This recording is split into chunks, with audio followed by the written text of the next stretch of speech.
Good evening, students. So today we will start with the next session number 3, non-verbal communication. ठीक है, तो communication के हमने 2 chapters कर लिए थे. उसके बाद आता है हमारा third chapter, that is the non verbal communication. Non verbal communication क्या होता है? इसमें हम through the expressions, feelings, gesture और सिंबल्स के थ्रू हम जो है वो कम्युनिकेट करते हैं विद ईच अदर. इसमें हमने क्या करना है, बिल्कुल भी बोल कर नहीं करना है, मतलब with the help of symbol, gesture और उसके साथ ही हम पिक्चर्स के साथ ही हम किसी के साथ कम्युनिकेट करते हैं. जैसे कि अपने विचारों का आदान प्रदान with the help of these symbols हम करेंगे. आती है हमारी इसमें first importance of non verbal communication. तो डेली लाइफ में 55% जो हमारा कम्युनिकेशन होता है वो कैसा होता है? नॉन वर्बल, जिसमें हम फेस, आर्म्स, यस ऐसे करते हैं, डन, मतलब बाय इन सब गेस्चर की हेल्प से हम, या ये सारे सिंबल्स की हेल्प से हम क्या करते हैं, अपना 55% ऑफ द कम्युनिकेशन हम करेंगे. उसके बाद आता है 38% of communication voice, tone and pauses द्वारा किया जाता है. 38% जो है जिसमें हम बोलकर एक दूसरे के साथ कम्युनिकेट करते हैं. एंड ओनली 7% ऑफ कम्युनिकेशन में ही हम वर्ड्स का प्रयोग करते हैं. ये मैंने इसमें ये बना रखा है आपको, और ये नोट्स भी प्रोवाइड कर दूँगी. आगे आता है नॉन वर्बल कम्युनिकेशन में क्या क्या चीज़ें आती हैं. सबसे पहले आता है गेस्चर. गेस्चर में क्या होता है? जैसे हम हैंड रेज करते हैं, नमस्ते, बाय किसी को बोलते हैं, these comes under the gesture. Expressions, जब हमें गुस्सा आता है तो हम ऐसे मुंह बनाते हैं ना, या हमें खुश होते हैं तो हम स्माइल देते हैं, these comes under the expressions. क्योंकि जब किसी का सैड फेस होता है तो हमें पता लग जाता है कि ही और शी इज़ अनहैप्पी. आगे आते हैं बॉडी लैंग्वेज. बॉडी लैंग्वेज क्या होता है? जो हमारा पोस्चर होता है कि हम किस तरीके से खड़े हैं. जब हम बीमार होते हैं तो हम कैसे बैठे होते हैं क्लास में, मुंह लटका के, है ना. तो ये सारी चीज़ें किसके अंदर आती हैं? बॉडी लैंग्वेज के अंदर. नेक्स्ट है हमारा advantages of the non verbal communication with the gesture. अब नॉन वर्बल कम्युनिकेशन की गेस्चर के साथ क्या क्या एडवांटेजेस रहेंगी? कम्युनिकेशन के दौरान हमारे जो गेस्चर है वो कैसा होना चाहिए? बिल्कुल सही होना चाहिए, तभी हमारा जो कम्युनिकेशन है वो कैसा होता है? इफेक्टिव होता है. अगर मान लो मैं आपसे बात कर रही हूँ और आप ऐसे, मतलब ऐसे ढीले होकर बैठे हो, या आपका ध्यान कहीं हो रहा है, तो इससे क्या है, जो हमारा कम्युनिकेशन होता है वो इफेक्टिव नहीं रहेगा. नॉन वर्बल कम्युनिकेशन में हमें अपने गेस्चर और ऑडियंस के हिसाब से एडजस्ट करनी पड़ती है अपनी, मतलब जो भी बात है. ठीक है. राइट गेस्चर और पोस्चर का प्रयोग करने से क्या होता है? हमारे पर्सनल प्रोफेशनल एटिकेट्स जो वो भी सामने आते हैं, मतलब एक मैनरिज्म होता है. वर्बल कम्युनिकेशन में हमें नॉइज द्वारा क्या होता है? अगर मतलब इसमें कुछ बोला है कि एडवांटेजेस, तो क्या है, अगर हम वर्बल कम्युनिकेशन कर रहे हैं किसी के साथ तो उस दौरान अगर किसी भी टाइप का शोर है तो हमारा जो कम्युनिकेशन साइकिल है वो इफेक्ट होता है. ठीक है. उसके बाद है list the types of non verbal communication. अब नॉन वर्बल कम्युनिकेशन में क्या क्या चीज़ें आती हैं? हमारे फेशियल एक्सप्रेशन, जो मैंने आपको पहले बताया, जैसे स्माइल है, या हम ऐसे करते हैं, मतलब मुंह बनाते हैं, है ना, जो एक्सप्रेशंस देते हैं according to the situation. Posture कि हम कैसे उसको खड़े हैं. गेस्चर, बॉडी लैंग्वेज जो हमारी होती है. उसके बाद टच से, है ना, जैसे हाय करते हैं हम, या कुछ किसी को जैसे मतलब सांत्वना देते हैं ना हम, जब तब भी उसको कोई बोलते हैं नहीं कोई बात नहीं, कूल डाउन. तो उसके बाद स्पेस से, है ना, आई टू आई कॉन्टैक्ट या पैरा लैंग्वेजेस. उसके बाद आता है हमारा विजुअल कम्युनिकेशन. अब विजुअल कम्युनिकेशन क्या होता है? जिसमें हम आइडियाज़ का, मतलब आइडिया और मैसेज का जो आदान प्रदान है वो थ्रू द पिक्चर्स और इमेजेस करते हैं. ठीक है.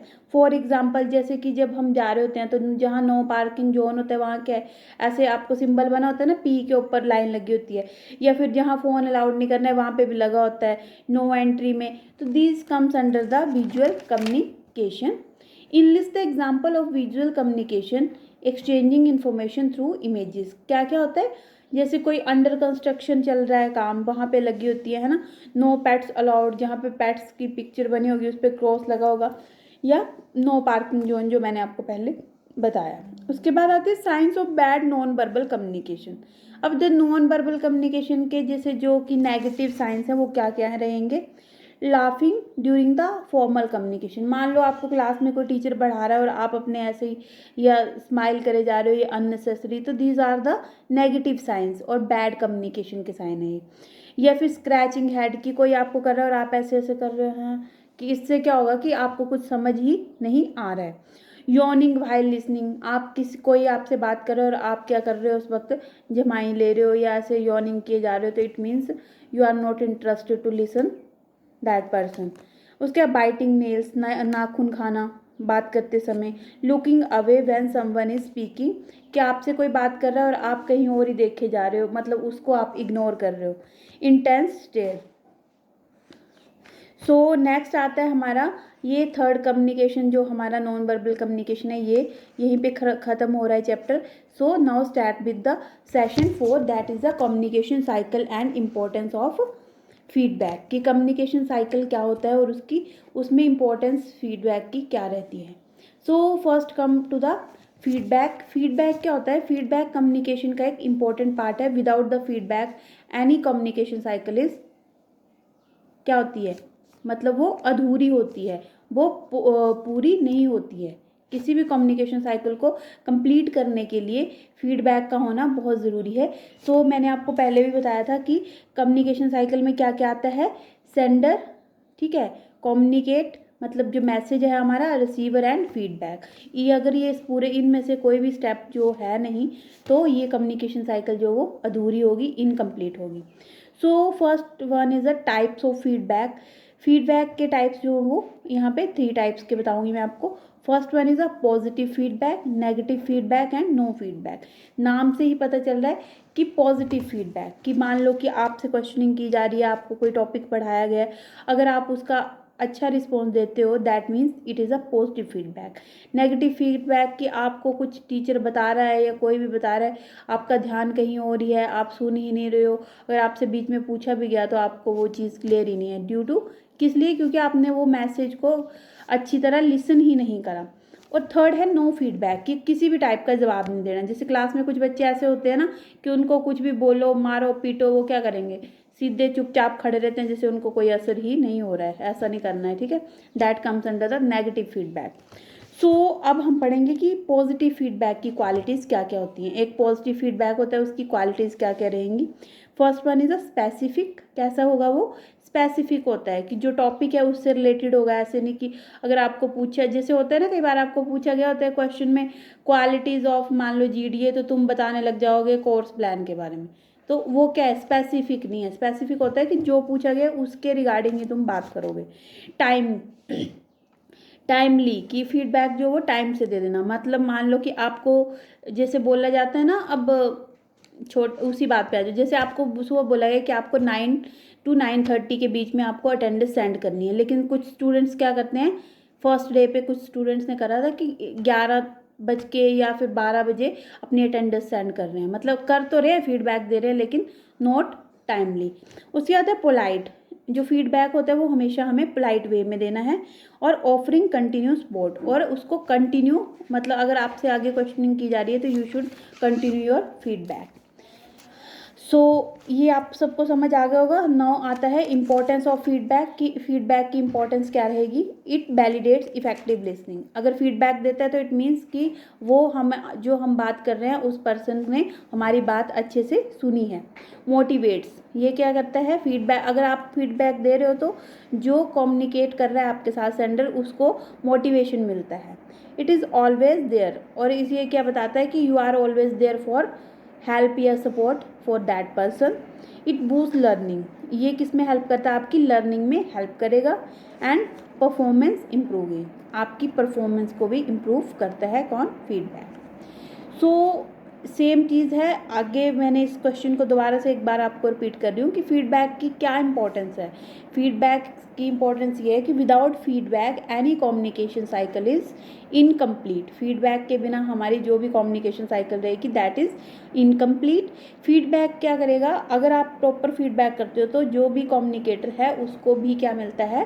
पॉजिटिव मोटिवेशन मिलता है। ये हमारी लर्निंग एबिलिटी को इम्प्रूव करता है और हमारी परफॉर्मेंस को भी जज करेगा और उसको इम्प्रूव करेगा, अगर हम टाइमली फीडबैक देंगे और पॉजिटिव फीडबैक देंगे। सो आई थिंक आपको ये क्लियर है. Now come to the session 5 that is a barrier to effective communication. Barrier का मतलब होता है कि किसी भी चीज़ में रुकावटें आना. तो कम्युनिकेशन में क्या क्या बैरियर आ सकते हैं, क्या क्या रुकावटें आ सकती हैं. सो अगर हमारे 7 C's होते हैं इफ़ेक्टिव कम्युनिकेशन में. That is first one is a clear, कि जो कम्युनिकेशन होता है दैट शुड बी क्लियर. कैसा होना चाहिए, साफ़ होना चाहिए. मतलब हम जो बात कर रहे हैं उस दौरान किसी भी टाइप की वहाँ पे नॉइस या कुछ भी ऐसी नहीं होना चाहिए, मिसकंडक्ट. दूसरा आता है कंसाइज. जो कम्युनिकेशन होता है दैट शुड बी कंसाइज. मतलब ऐसा नहीं है कि आपसे जो बात पूछी गई है आप उससे हटकर दूसरी बात पे फोकस करें. तो वो कंसाइज होना चाहिए, हमारा संक्षिप्त जिसको बोलते हैं. And communication third C comes for concrete. Concrete मतलब जो हम बात कर रहे हैं उसके हमारे पास, जैसे बोलते हैं ना कि उसका हमारे पास प्रूफ होना चाहिए जो कम्युनिकेट कर रहे हैं, जिसको प्रत्यक्ष बोलते हैं कि प्रत्यक्ष का प्रमाण होना चाहिए.